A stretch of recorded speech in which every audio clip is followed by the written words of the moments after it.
अस्सलामु अलैकुम वरहमतुल्लाहि वबरकातुहू। वालेकुम अस्सलाम वरहमतुल्लाहि वबरकातुहू।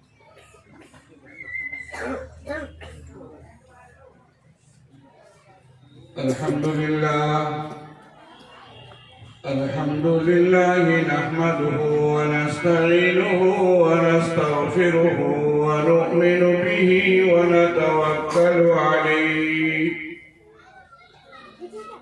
व नऊज़ु बिल्लाहि मिन शुरूरि अनफुसिना व मिन सय्यिआति अमालिना